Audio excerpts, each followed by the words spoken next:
ججوں کو قابو کرنے کے لیے اگر ایک سپریم کورٹ اور ایک آئینی عدالت بن سکتی ہے تو صوبوں کو قابو کرنے کے لیے بھی 4 سے 16 کر لیں، کیا جاتا ہے؟ بسم اللہ الرحمن الرحیم. بہت شکریہ ندیم ملک صاحب. دیکھیں صوبوں کی تقسیم ہونی چاہیے. آتا ہوں وہی بتا رہا ہوں آپ کو. صوبوں کو تقسیم کرنا آپ کس بنیاد پہ کریں گے؟ لسانی بنیادوں پہ کریں گے تو غلط ہوگا. انتظامی بنیادوں پہ کرنا چاہیں تو آپ کے پاس آپشن یہ بھی ہے کہ آپ اپنی گورننس ٹھیک کر لیں. اگر گورننس بہتر ہوتی تو کیا یہ موضوع اٹھتا؟ کیا یہ جنم لیتا؟ گورننس کو بہتر بنانے کے لیے، چیزوں کو انڈر کنٹرول لانے کے لیے بننے چاہیے نہیں یہ بننے موضوع مجھے 1 منٹ دے دیں، میں بتاتا ہوں. لیکن میں یس اور نو سے آپ سے جواب چاہوں گا. یس اگر نو میں نے کہہ دیا تو پھر آپ دوبارہ عاطف بھائی کے پاس چلے جائیں گے. تھوڑی دیر ادھر رکیے. میں یہ کہنا چاہ رہا تھا کہ صوبوں کا جو مسئلہ ہے وہ گورننس کا ہے. اور گورننس جو ہے، میں اس وقت نہیں کہوں گا کہ کون سا صوبہ زیادہ بہتر ہے، وہ ریٹنگ میں نمبر 1 پہ ہے، کون نمبر 2 ہے، کون نمبر 3 ہے، کون نمبر 4 ہے. ہر جگہ پر good is not good where better is expected. ہم تو وہاں پر گڈ پہ بھی نہیں ہیں. تو چیزوں کو بہتر بنانے کے لیے یہ آئیڈیا آیا ہے. اب نیشنل کنسنسس اس پر جب تک نہیں ہوگا، یہ صرف ڈیبیٹ ہی رہے گی. آپ کے شو میں اپنی رائے دوں گا.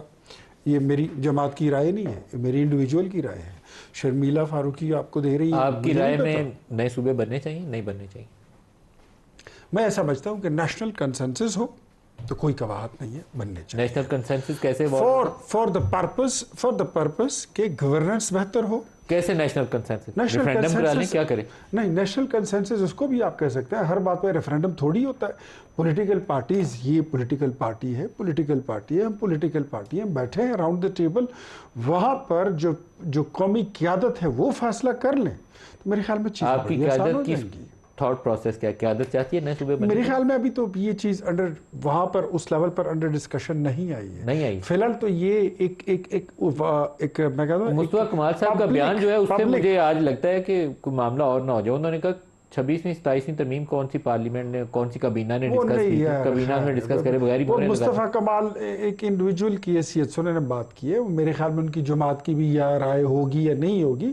میرے بھائی ہیں، میرے کولیگ ہیں، میرے دوست ہیں، میں ان کی بات کو آنر کرتا ہوں. لیکن یہ ایسا بھی نہیں ہے کہ پولیٹیکل پارٹیز بھی ہیں، سٹیک ہولڈرز بھی ہیں. آپ نے کابینہ میں ڈسکس کیا تھا اس کے اوپر کہ یہ 26ویں 27ویں ترمیم؟ جب ڈسکس ہوگا تو پھر آپ تک بات پہنچ جائے گی. اور ہمیں نہیں پہنچی تھی 26ویں 27ویں کی. مجھے مصطفیٰ کمال کی بات درست لگتی ہے. آپ لا منسٹر سے سوال کیا تھا آخری دن تو وہ کہہ رہے تھے وہ مسودے کا انتظار کر رہے ہیں. میں نے بھی نہیں دیکھا. ان سے پوچھا، ہم نے مسودہ نہیں دیکھا. انہوں نے آگے سے جواب دیا وہ ایسا بھی نہیں تھا. وہ ایسا بھی نہیں تھا. مسودے پہ ڈسکشن کے بعد جب ان کے ساتھ ڈائلاگ ہوا، پی ٹی آئی کے ساتھ، مولانا فضل الرحمان کے ساتھ، اس میں کچھ چیزوں کو ایڈ کیا گیا، کچھ کو ڈیلیٹ. پھر اس کے بعد انہوں نے یہ بات کی تھی کہ مسودہ کا فائنل ڈرافٹ ابھی آنے لگا ہے. وہ بات اس طرح تھی.